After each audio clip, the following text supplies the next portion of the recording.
The Never Gets Old podcast, the podcast of all we love in TV, movies, music, and comics, with your hosts, Mac Jackson and Nick Narrow. Look for us on YouTube and Facebook.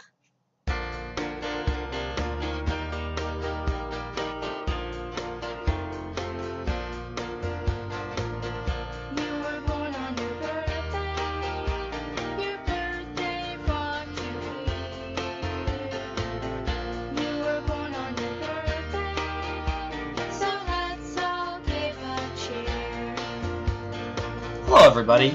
Thanks for joining us. It's Mac. Got a special treat today. Anybody who knows me or has listened to any of these previous podcasts knows my undying love for Harry Chapin, his music, the person he was, the wonderful influence he has. And I've been blessed enough through the years, especially more recently, getting to be friends with various members of his family and extended family. Today's special guest, I was lucky enough to have a nice chat with Howie Fields. Howie Fields, everybody may know as Harry Chapin's drummer. However, he also is a wonderful music teacher. Check out his YouTube page to see what I mean. Great drummer. Also, he has his own website, the howiefields.com website, which has rock paper. He's got a great collection of rock and roll memorabilia, as well as a section there where he details many day-by-day on the road shows and encounters being part of Harry Chapin's band. If you want to know anything about Harry Chapin, that's the place to go. So besides sponsoring that, we're of course sponsoring Why Hunger. That's the page it's the place that Harry Chapin started to combat the hunger situation. When we had Jen on, she had mentioned it, formerly World Hunger Year. It's now called Why Hunger. So we started off talking, we just dove right into it. We tried to avoid, or at least I did, try to avoid all the cliche questions that tend to pop up when you interview certain people. Like you wouldn't ask Paul McCartney, what was it like being a Beatle? So we dove right into it. We started off talking about our own music and how to, or at least the struggles in trying to get the powers that be to pay attention to it. All right, so sit back, enjoy, keep those questions, comments, and artwork coming. We love it all. All right, so here we go. A nice, relaxing chat with Howie Fields. You could, as difficult it is to write a song and to record it, then to try to get it, have somebody buy it or use it in some way. Oh, yeah. Tremendously difficult.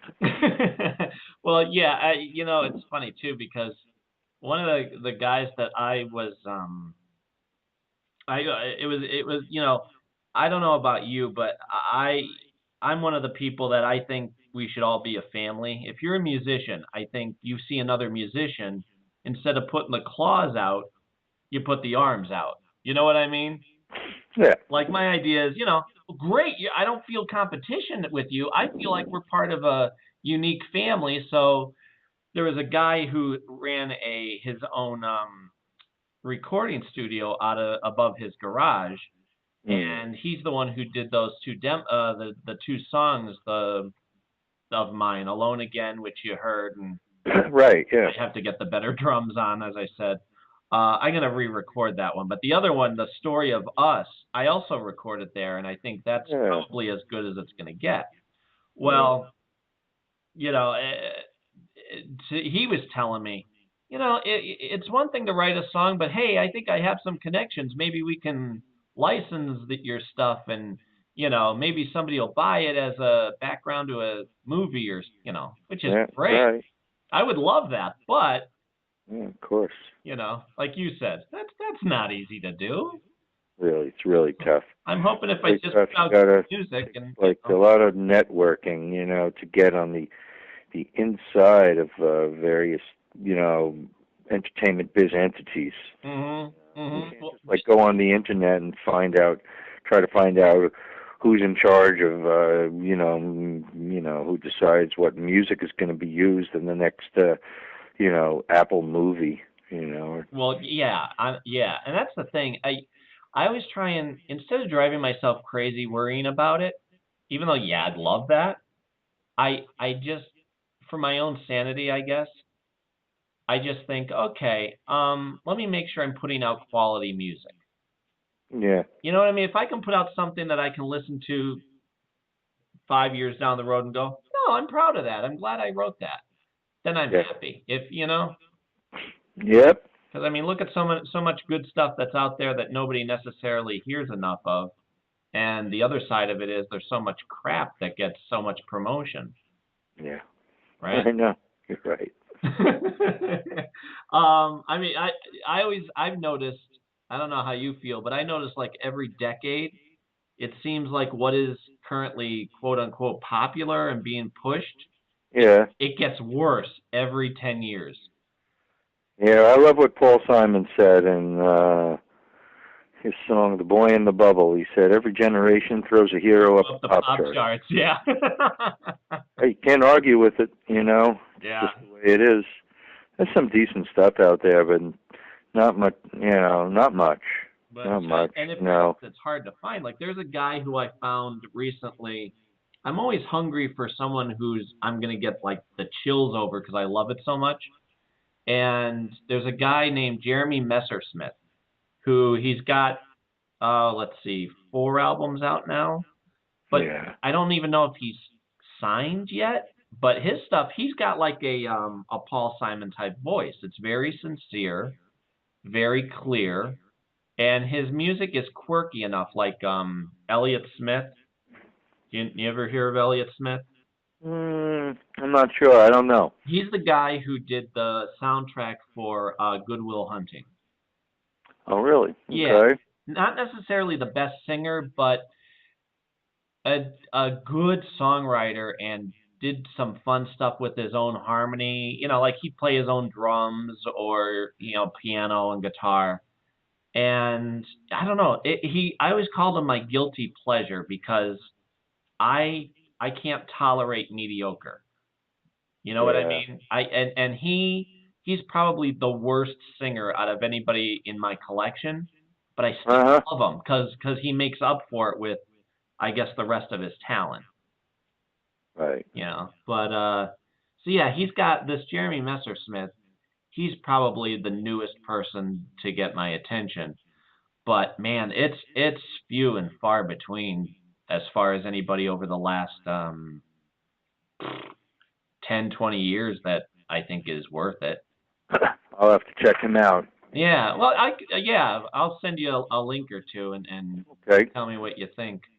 Um, what I want to ask you, I had questions too, because it's funny. Sure. Whenever I see you, it's always before or after a show, and Yeah, you don't want to be a pest to whoever is standing behind you, waiting to talk, to yeah.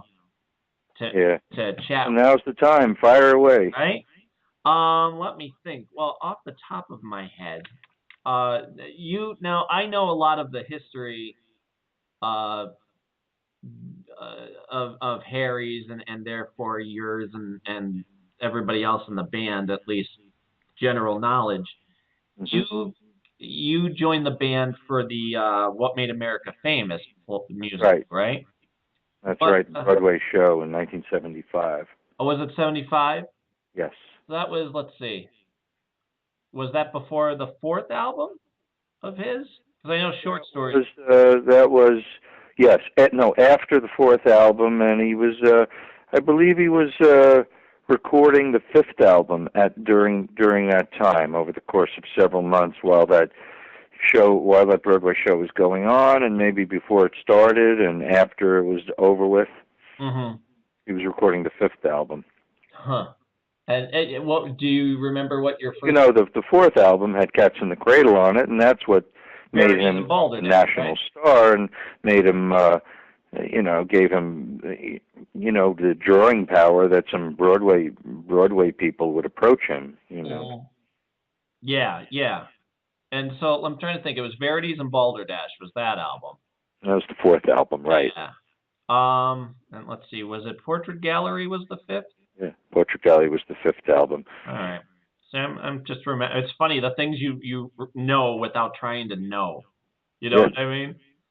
Um, And I didn't play on either of those albums. It wasn't until the sixth album, after we started touring as as a concert act after the Broadway show closed, and we did one show on March 31st, 1975. That was our first show, our first concert, and then we had 1 week left of the Broadway show, and that thing closed. It was a reasonable failure, and that began some steady touring for the next 7 years.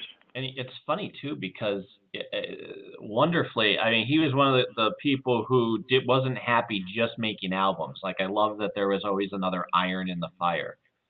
You know, I mean, even if it didn't necessarily become the biggest hit in the world, you pick up and you move on, I guess. What do you mean? What besides he didn't just make albums? What else are you making reference to? The musicals and I see. Yeah, sure. Yeah, he did another smaller musical, and before that, was it before? No, it was after that Broadway show. We'd been touring for a year or so, and he did a show called Zinger out on Long Island, near his hometown. With I forget the name of the Performing Arts Center, but it was like local, and Pat Benatar was in that, before the world knew her. Yeah, isn't that a small world? And so that show was called Zinger. So we always had quite an affection for the theater. Later on, some years later, he was involved in writing the music for a show. What was the name of that thing called? There was the Cotton Patch Gospel. That's it. That's the one. Thank you. Yeah. Yeah. I just got that when I saw you guys in Bethlehem. I was thrilled. I saw the CD of the Broadway cast. Oh, that was there. Yeah. So I snagged that. I don't know about you, but I'm one of the guys that I'm a completist. But it's because if I love somebody or something, I want to get every minute. Give me the raw outtake, give me the studio chatter, any of that. Yeah. So, Oh. Well, I offer a lot of that to the Chapin public. A lot of bootleg stuff. I know. Actually, I got some stuff from you over the years. I think that's how we first met, at least online. Right. Yeah, you have a nice collection. I have some stuff, yeah. Real hardcore Chapin fans are really enjoy that stuff. And it was funny too because I remember you had had it on VHS, and I got them, and then the world switched over to DVD. Yeah, well, yeah. Now they're on DVD now. Yeah, I know. I'm thrilled because I bought them in a couple months ago when that one spot. Can't think of the name of it. Was the summer thing. Yeah, the summer thing in the woods. White Mills, is that what that was called? Yeah, there you go, White Mills. Yeah, that was a nice show. I have to get in touch with them, see if we're going to do that again that next summer. Oh, that'd be sweet. I'd definitely be there. I mean, it's close enough to me that that's the only thing that keeps me from seeing you guys as much as I'd love to. It's the traveling thing. But that wasn't nice. Right in the middle of the woods, nice and quiet. I have an awful lot of memorabilia regarding Harry, and outside of the audio and video, lots of other odds and ends, and the memorabilia for me doesn't begin and end with Harry Chapin. I don't know. Your rock pile, right? Yeah, that's right. Rockpaper.net. That's my website where I deal across the board with any artist on earth. And the centerpiece of it is that I offer back issues of Rolling Stone. For instance, if somebody, an REM fan, for instance, contacted me and said he was interested in the Rolling Stone magazine containing advertisement for the REM's second album, my data is such that I could immediately locate the issue that's in, and I have, who knows, 6, 8, 10, 12, 15 copies of that particular issue for sale. Wow. So it's quite a comprehensive database, and outside of the Rolling Stone magazines and the database, there's also print ads are a very, very big memorabilia entity these days. They're very inexpensive. Ads cut out of newspapers for concerts, and there's a list of many, multi-thousands of print ads there. Huh. And I've provided print ads to a handful of filmmakers. Most recently, a documentary on folk music in Greenwich Village. The name of it escapes me. Greenwich Village: Music That Defined a Generation. That's the name of the documentary film. And around the same time, a documentary film on a legendary club that ran for 7 or 8 years in the 60s on Bleecker Street in the Village. It was called the Cafe A Go-Go. Oh, sure. And everybody played there. I went there many times. I saw Cream there, Hendrix, Procol Harum, Grateful Dead, Jefferson Airplane, before they could sell more than 100 or 200 tickets, on any night. So I helped those two filmmakers out. But there were a good handful of films before that. So I market the website, not just to fans of any band on earth, but to filmmakers, journalists, TV producers, like that. Well, I want to tell everybody to go to let's see, I'm trying to see what the site is. Check it out. It's rockpaper.net. Right, and there's also your Howie Fields website. HowieFields.com will take you to rockpaper.net. It'll also take you to Howie Fields. Harry Chapin, the Howie Fields years. Which, and by for Chapin fans, that's very interesting web page, because it has it lists every show that I did. There were 800, I believe, 800 something, and of course many of them are hyperlinked to interesting stories about things that happened on the road, in the studio, on TV shoots. I'll tell you, I've been looking at it for years. Whenever I get in the mood to get into the details and all that, it's a heck of a site. Did you keep like a journal? Well, a lot of the stories, certainly I remembered a handful of them, but fortunately I kept a journal while I was on the road. Not every day, but for about 4 years straight. I was on the road with Harry for 7 years, and for about 4 of those years I kept a journal. So I referred back to that journal as I was putting that web page together. Yeah. So a lot of the stories, the memories came flooding back, from reading my journal. And the news, the paper clippings and the pictures. Yeah. Any Chapin fan has to check out your site, because it really is fantastic. I would have to agree with you. Yes. There's nothing else out there like it. Yeah. Do you remember your first impressions of Harry? Well, the very first day I met him, I got a very good vibe from him, because we had been rehearsing. I got hired by Steve Chapin, who was the musical director of the Broadway show that we spoke of. Mm-hmm. And so I hadn't met Harry. We were doing a handful of rehearsals, and I hadn't met him. And the Broadway show band consisted of Big John Wallace on bass, who of course had known Harry for many, many years already. Yeah. And Steve Chapin, who was his brother, consequently knew him for many, many years. And his dad was the percussionist. His dad, Jim Chapin, the late Jim Chapin, who died.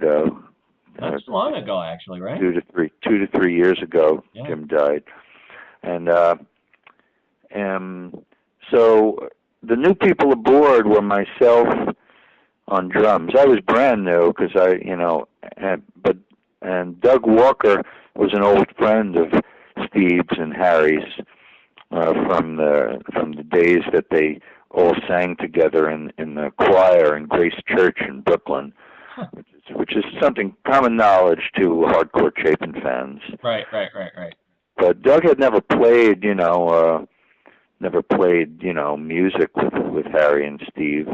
He'd done recording sessions to Steve, various types of recording sessions, but he was responsible for getting in the audition for Steve. So I digress here, but so we were doing some rehearsals for the Broadway show, and then one day we went down to where the singers were rehearsing, the cast of the show, where they were learning the songs, and that's where I met Harry for the first time, and it came to his attention that Doug and I were having a financial problem, because we had to join the musicians union to play in this show, and truth is we didn't have the money.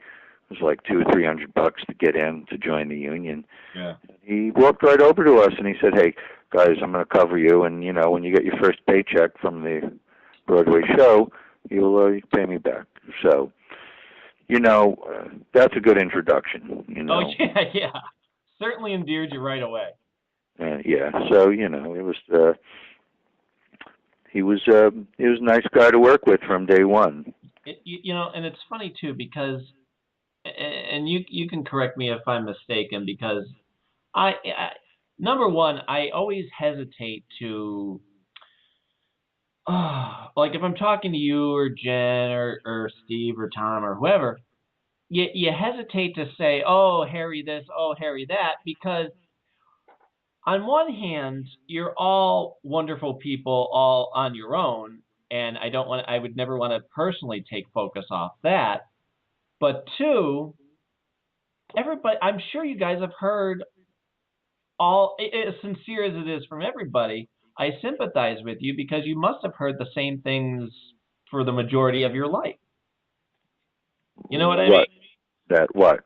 That how great Harry is, Oh, yeah. Like when I was there with you guys in Bethlehem, I got to, having the luxury of hanging around, I got to stand off to the side and just watch people, and they're all talking to Jen and saying about how great Harry is, and I thought, you guys are wonderful, impressive people to not only listen but to be sincere with your response each and every time.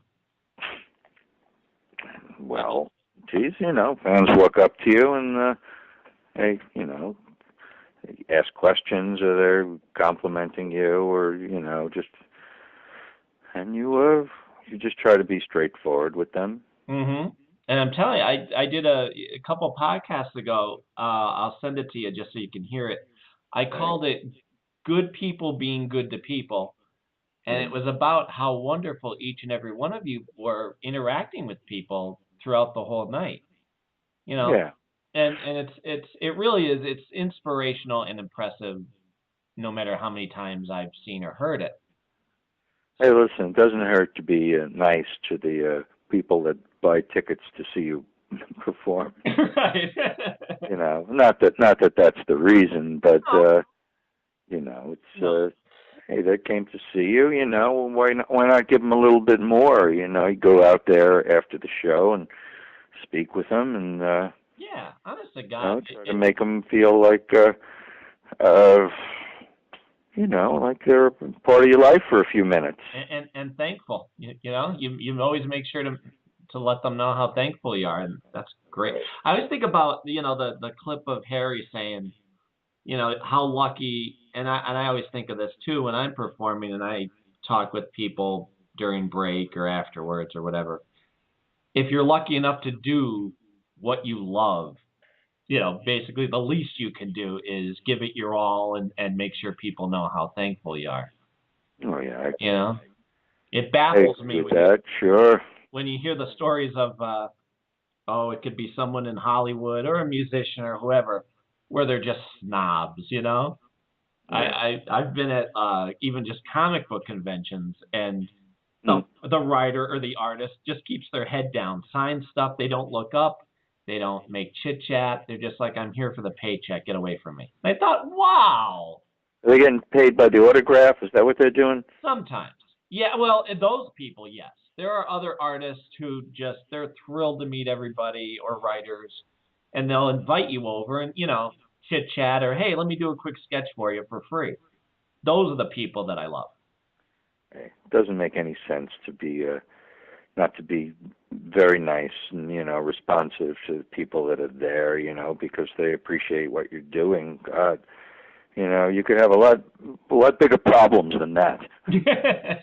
Yeah, yeah. Well, and what I was gonna say too about Harry was uh my impression, and again, being the guy who wants to know and get every bit of information about You never saw a show, did you? You're too young to have seen any of those shows, were you? well, it kills me because number one, I live in Scranton, Pennsylvania, so I hear stories about well, not only the truck accident, which happened in front of my aunt's house, and I get to hear her perspective because she was there. Really? She was there at the accident? She was there at the accident. She was. You ever see the newspaper article? Yep. Yeah, I have that also. I too. Well, you know what? Every year they show it on the news. They actually show that picture of the truck, and they go, In Scranton, you mean? "Yep." They go, "Today's the anniversary of the truck accident that inspired 30,000 pounds of bananas." Yeah. And from her perspective, she went outside when she heard the crash because it was obviously a giant crash, and she ran outside without her glasses on. And All right. she remembers walking outside, and there was a guy trying to hand out bananas because you can't sell fruit that's been in an accident, so it's just going to waste anyway. So there's a guy trying to give away bananas. And how far away was the accident from our house? Doors, just a couple doors. Wow. Yeah, I mean, honest to God, we walk up the block, and she points to here's where the truck stopped. That house got damaged. It helps that my aunt has she's an encyclopedia of knowledge. She can tell you that Jesus ate with his left hand on a Tuesday, that type of thing. Right. But yeah, she's like, oh, no thanks, I don't want the bananas. And she squints because she sees something laying in the hedges, and it looks like it's plaid. It's some type of plaid. And a guy comes up and grabs her and goes, lady, get away from that. And she goes, what? What is it? She goes, that's the guy's head. The driver's head was the driver's head and a piece of his shirt was laying in the hedges. Wow, I don't know if they included that detail in the newspaper article, did they? No. That he was decapitated? No, I don't know. I don't think they did. So he has his head and a piece of the shirt attached to his head still. Yep. So man, for some first-hand knowledge, huh? There's some irony there, because I mean, I don't know exactly how Harry's death went down, but he was in one of his most loved songs. He had a similar fate.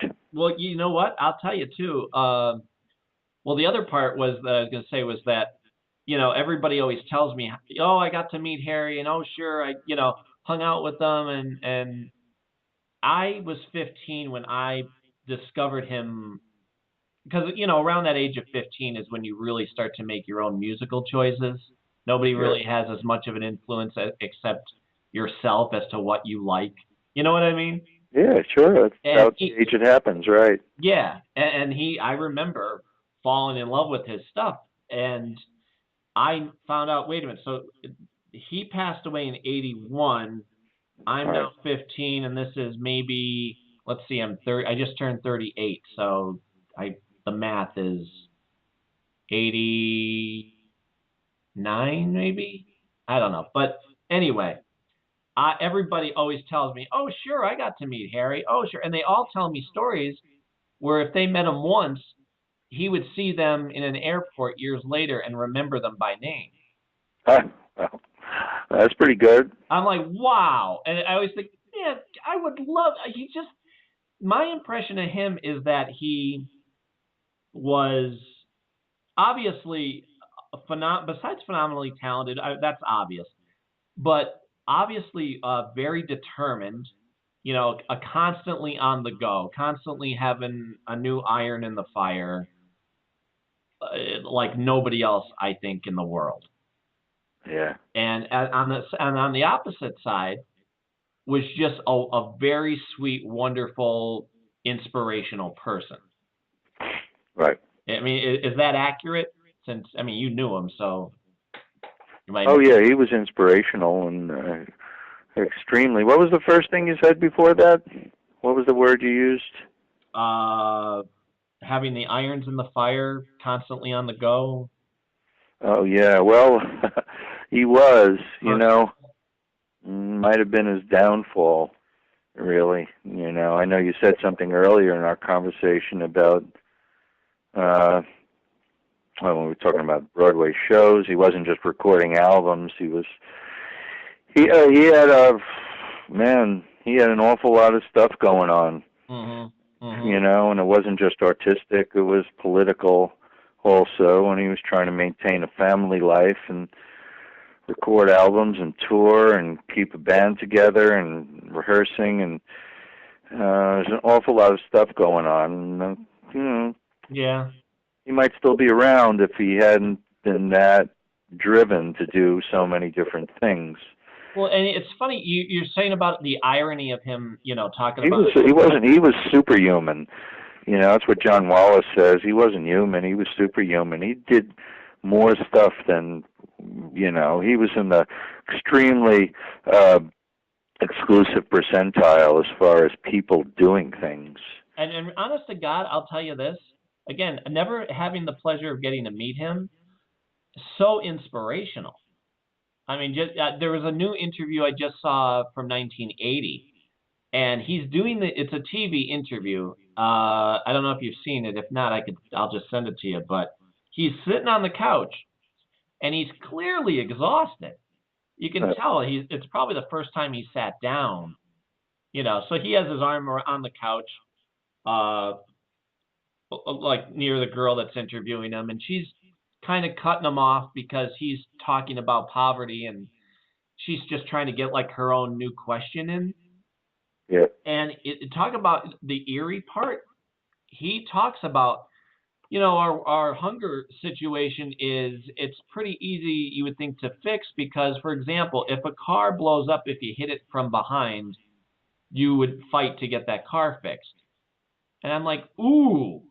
And I think somebody else made a comment that that's kind of what was said to have happened to him, that the Yeah. grocery truck hit the That's car right. from behind and it blew up. Yeah. Like, ooh, that is kind of eerie, Yeah. you know? And I don't, you know, they always say, I don't know what they say about trying to change the past and all, but I always think if I could go back and save one person in the world, you know, I would think it would be him, and not because of the music, because that's a selfish thing. Yeah. I think, I've always thought about it. I think the world would be significantly different had he been around now. Yeah, well, you know, you never know what would have happened, but I have little doubt that he would, that he would have pursued a political career. Really? I think he could have become a senator by now, you know, and You think he still would be doing music on top of that? yeah, I think he would be. Me Yeah. too. Me too. You know, I read the liner notes for Last Protest Singer, and that was just what the demo, right? That wasn't the actual album. What did you say about the liner notes? Well, in the liner notes, it said whoever wrote it had said that they felt that he was done writing story songs, and I always disagreed with that Yeah, I don't think so. because Last I don't Protest Singer was for a play, right? You know, something that's all vague to me now. I remember those sessions, and those were just those tapes we recorded, which was shortly before he died, were sent out a few years later. Yeah. They were sent out a few years later to California and some Sandy Chapin, Harry's wife, hired a producer out there to finish the tapes based on what we had recorded. So, but I don't remember what they were for, really. It was, as I recall, he was doing like he was planning another musical. It wasn't supposed to be a straightforward album because you notice when you listen to it, there really aren't quote unquote story songs. There's a thread. You know what I mean? There's a thread, and he was doing, oh, I know who it was for. It was for the guy was just in the news again. The social singer activist who got killed in the street. Actually, in that interview I just mentioned, he mentions it. He mentions that guy. I can't think of the guy's name, but anyway. Really? Yeah. I can't think of who it is. I think it was supposed to be another type of musical. That makes sense. It's kind of memory is trickling back, that it was supposed to be that. But we were just treating it as an album. Yeah. Well, you could tell his voice. It wasn't the polished version because his voice is really scratchy. No. You know what I mean? No, that was those sessions were produced by Brooks Arthur, a fellow named Brooks Arthur, who produced Janis Ian previously, and but his name never appeared on the album because in the final analysis, it was done by some people out in Los Angeles. Yeah. Well, you could tell. Not that I'm, kissing butt here, but I could tell your drumming, and I could tell that wasn't. You could tell when you came into the band, as opposed to say the first 5 albums. Yeah. Speaking of albums, I was listening to Legends of the Lost and Found on the way home. Just it came on my my iPod. Yeah. I'm trying to think of what song it was. I think it was "We Were Three." Yeah. Yeah. You guys live. I don't know. From your notes on your website, it sounded like that album was a pain in the rear end to put together. We lie? What did you say? We lie? What do you mean? No. No. It sounded like it was a pain to put together. That album? Well, it was a live album, and there were a lot of rehearsals for it in rehearsal studios in New York, and there were a lot of rehearsals on the road, and then we brought the mobile crew out and recorded 3 nights. I think we recorded it in Tennessee. I think 3 different shows in Tennessee. Was it a pain? No more. Any album is a pain, Mm-hmm. Well, it really is. The live albums are a little bit easier for bands like us because we were just better.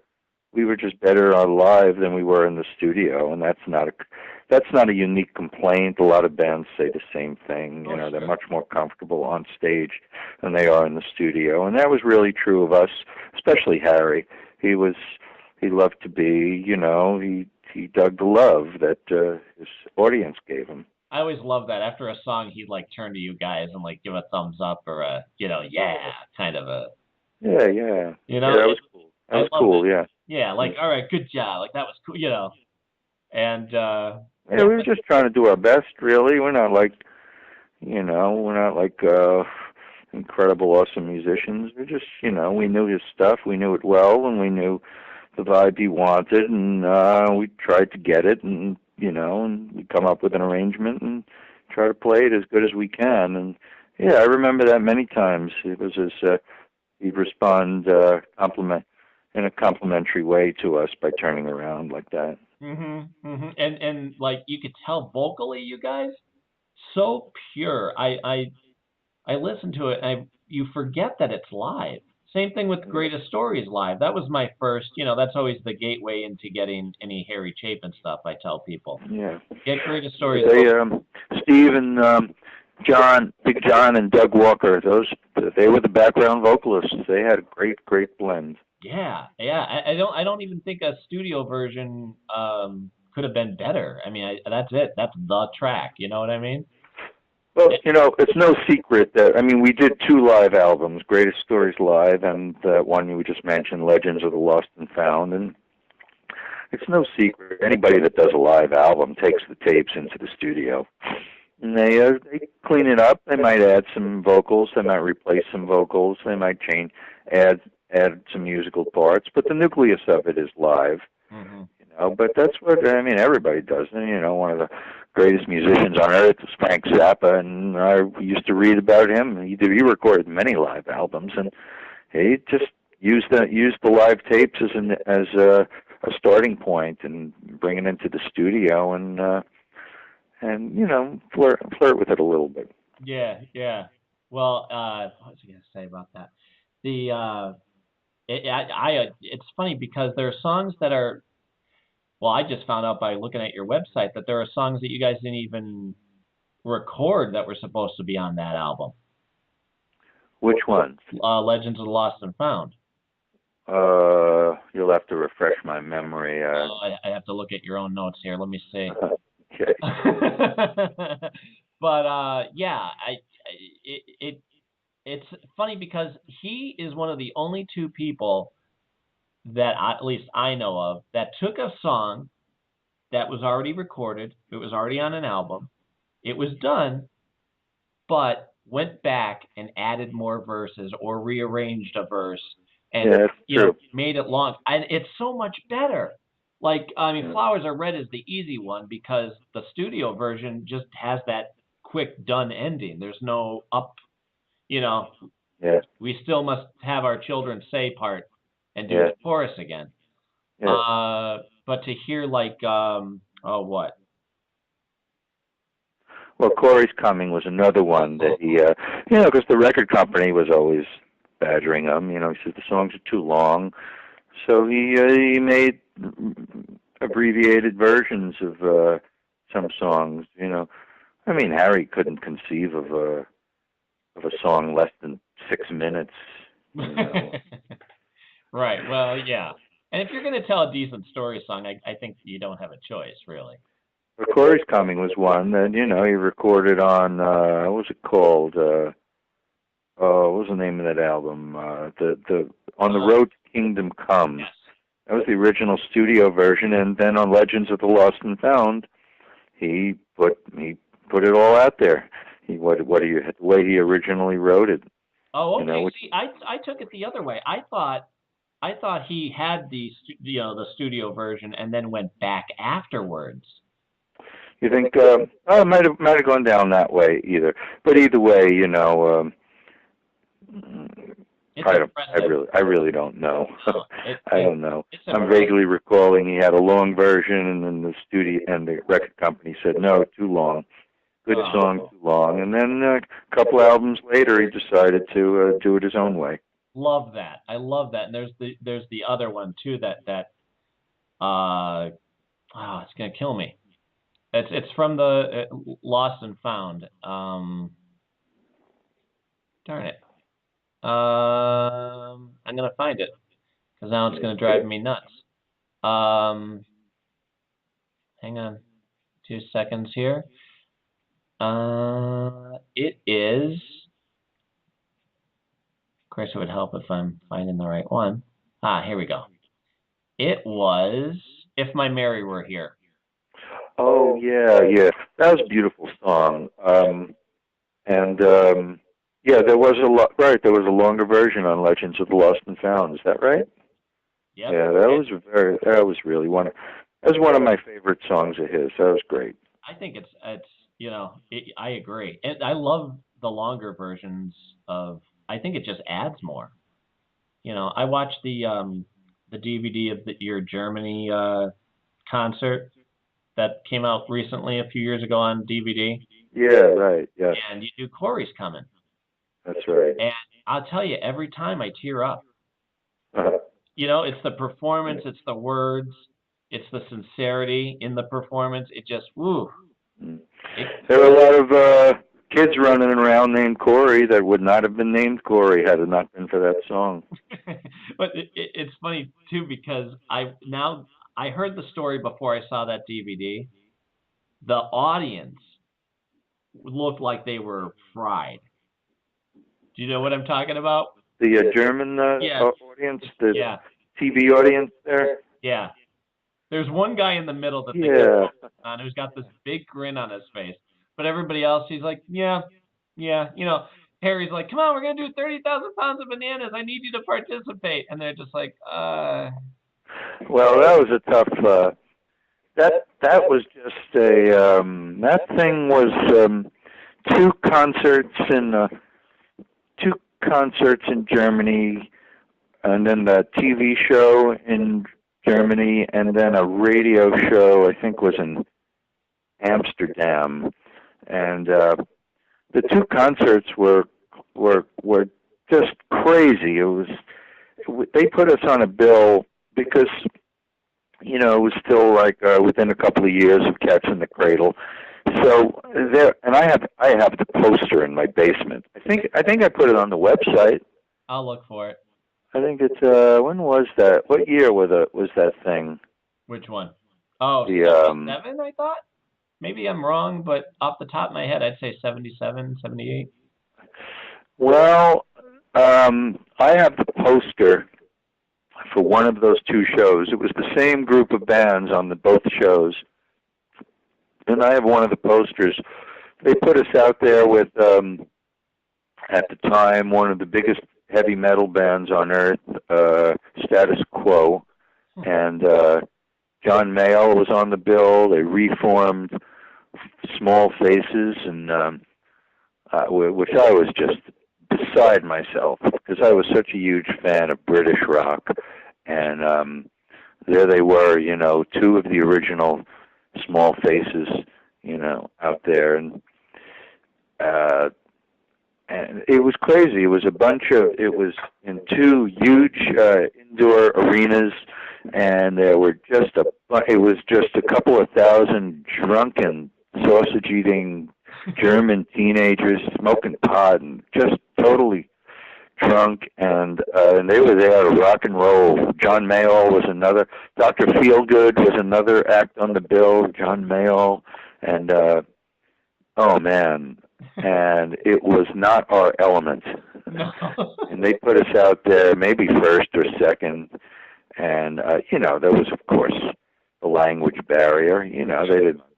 That was a problem too, and it did not go over well. Well, I feel for you guys because I get anything that comes out on DVD, and that one it's great songs, and it's a much wider selection than the other DVDs because you get like Corey's Coming and things like that, and to watch the blank look, I feel like screaming at the TV like, pay attention, come on, you Oh, can't. yeah, here it is, right here. I got it. I found it.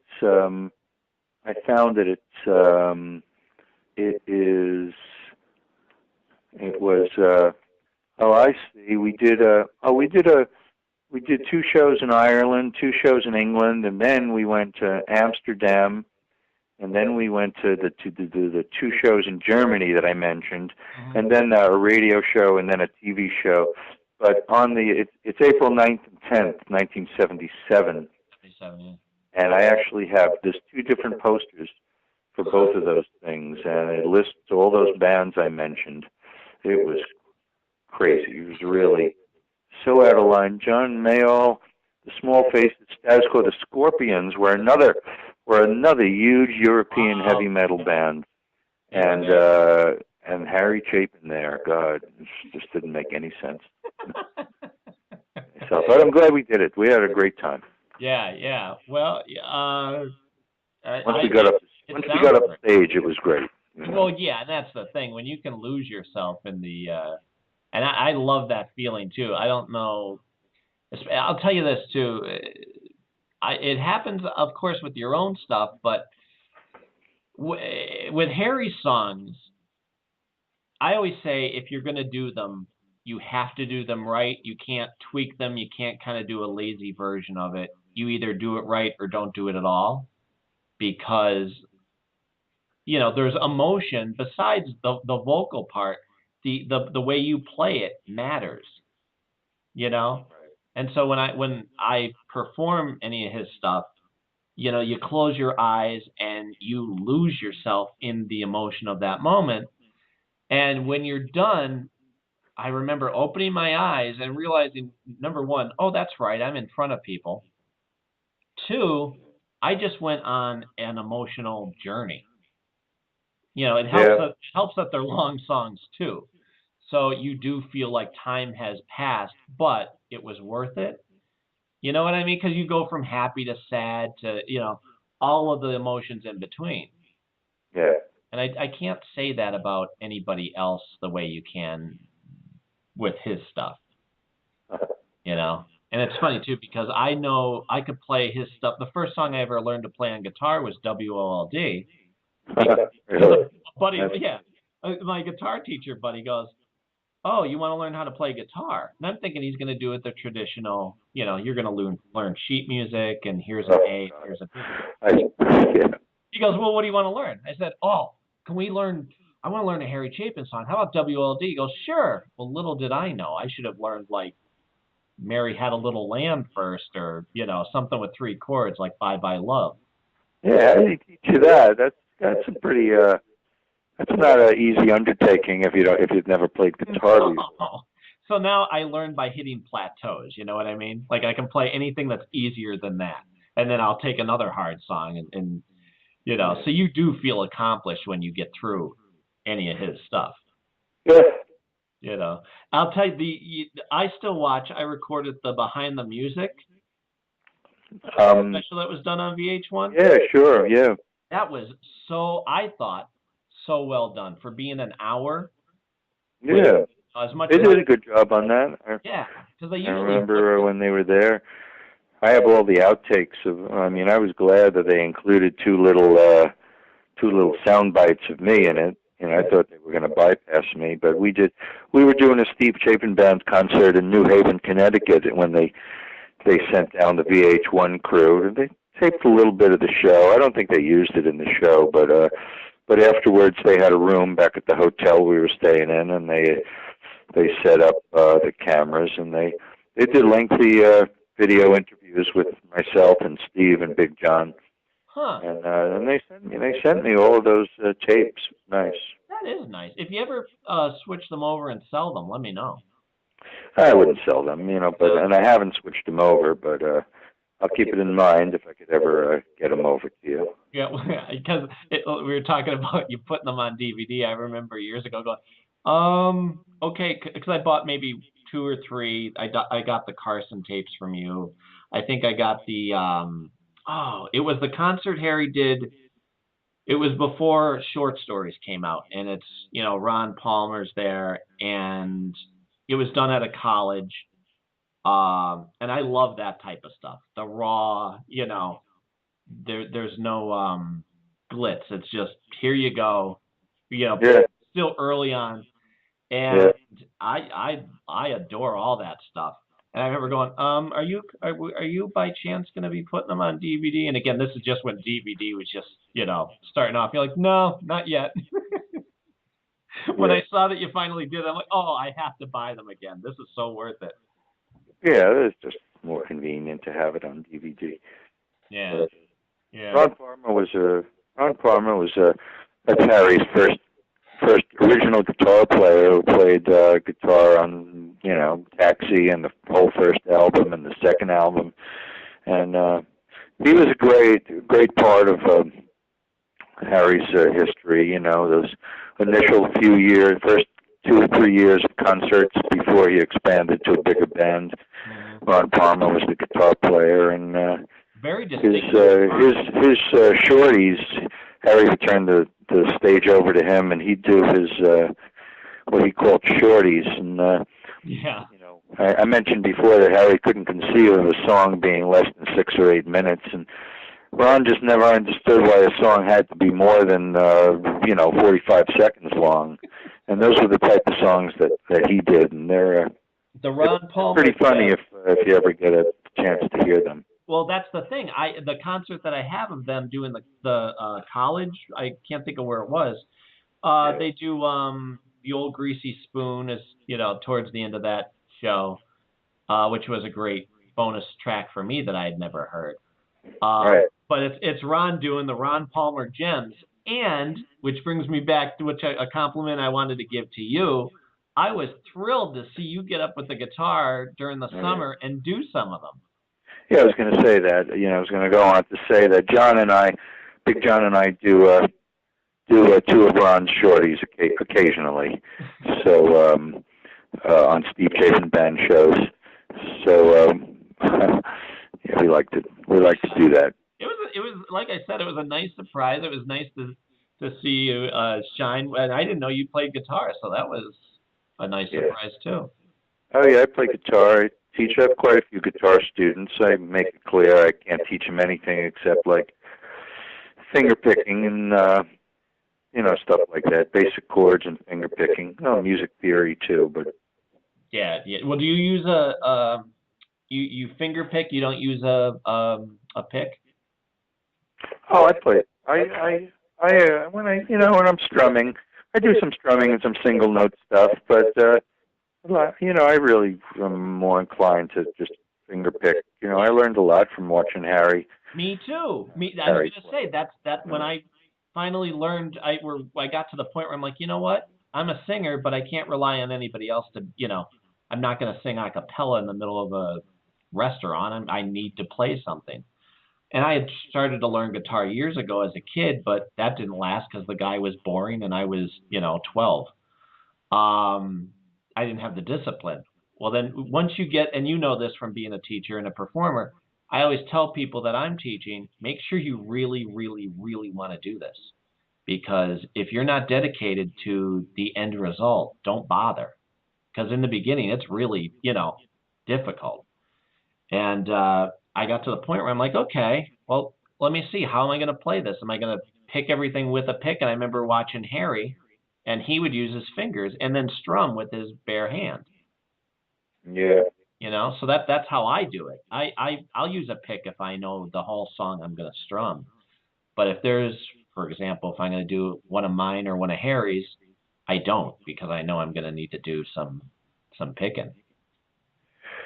Yeah, well, it's about all I can do. I know a lot about music theory, and I like to teach that to my students. But as far as the actual playing that goes down, it's just finger picking. I have a lot of students that are just delighted to learn that. Yeah, well, the one that you teach on FaceTime, you teaching drums or guitar? Drums, yeah. One of my best drum students is a 9-year-old boy who moved to Israel, and we're getting it together, to give him regular lessons on FaceTime, video lessons. That's cool. That's really that's neat. And like I said, I'm just learning about what the heck FaceTime is. I'm like, is it Skype? Like, well, kind of, yeah. But as far as me actually using it yet, I haven't gotten that far. I really don't know the difference between the two. Oh, I know what the difference is. Skype was a pain in the rear end. Yeah. Yeah. Well, I hope the Skype's attorneys don't hear you say that on this YouTube. Well, I'm using them. I'm using them right now. So okay. And I just gave them $10, so they're not going to complain too much. All right. It's about an hour, and I don't want to be too greedy. I'm gonna let you go. Sure. Well, this was nice, Mac. Painless and right? Very, very good. And I urge the people to out there, if you're interested, go to howiefields.com, and anything I'm doing is right there. Yeah, and please, and if you ever get a chance to go hear Howie play with the Steve Chapin Band or the Chapin family, I can speak from personal experience. It's fantastic. You don't just have to be a Harry Chapin fan to show interest. I'll say that the whole family, I include as part of that family. Wonderful, talented people, but also just wonderful people in general. So, well, thank you very much, Mac. It's nice to say that. Thank you. You're welcome, buddy. So yeah, before you go, tell me about the song I'm going to play at the end, the birthday song. Oh, right. So I've been writing songs for a while, and this is a song I wrote with with a good friend of mine, Steven Feinberg, and it's a song called "You Were Born on Your Birthday." And he wrote most of the music and words, and I added a handful of words to it. And it's a very it's kind of an innocent, childlike song, but it makes people think about something that people never really stop to think, that your birthday isn't just the day that you celebrate once a year. You were actually born on that day. You know, however many years ago it was that you were born on, and hence the title, You Were Born on Your Birthday. And we're sending it out to a lot of different children's TV entities, trying to get some attention for it, see what happens. Well, I hope you do. So do take a listen, and I hope you enjoy it. Excellent. Oh, you know, one other thing before you go. I was asking Jen, she had mentioned that she thought some of her dad's albums were maybe a little overproduced. Do you have one that you think was overproduced? Or even underproduced? I don't think they were, none of the ones I played on. I mean, I came in on the 6th album, 6 out of 11, and maybe, you know something, I think maybe Varieties and Balderdash might have been a little overproduced, but you know what? It's the most successful one, so what do I know? Yeah. Well, I always thought like Living Room Suite, not as far as being overproduced, but I always thought it missed the mark, probably because you had like Flowers Are Red that doesn't sound finished, because you know the live version. Yeah. You know what I mean? And there's some songs on there that I know he touched on later that I thought, oh, I don't know. I think it's probably the weakest of the official albums as far as, I wanted more, I guess. That album was, I think that album left something to be desired. I'm not sure if it was the songs or the I think it was the production. I don't know. I don't know what it was, but I think I read where they had like female singers come in and do like background. Yeah, they had some different background singers in on that, and maybe that was a mistake. I don't know. Yeah. Well, thank God he did the live versions too. I never know. Something. It's the people in the band are the worst people to ask about what albums were good, what albums were bad. We weren't too thrilled with the Legends of the Lost and Found album once we heard it, but when you look on the various internet Chapin sites where people are talking back and forth, it's the most popular record.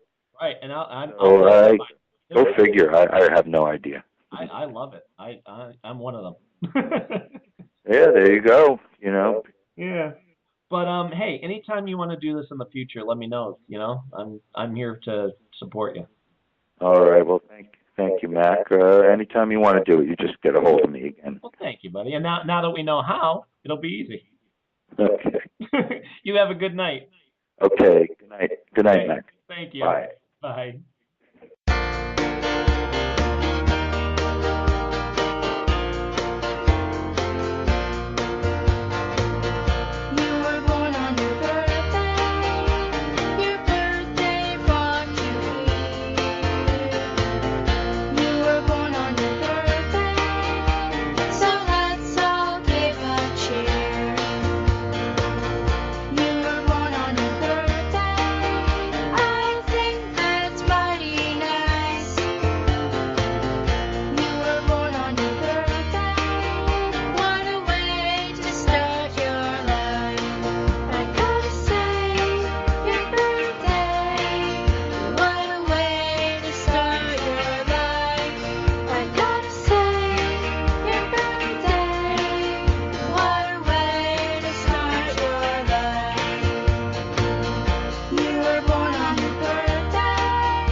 You're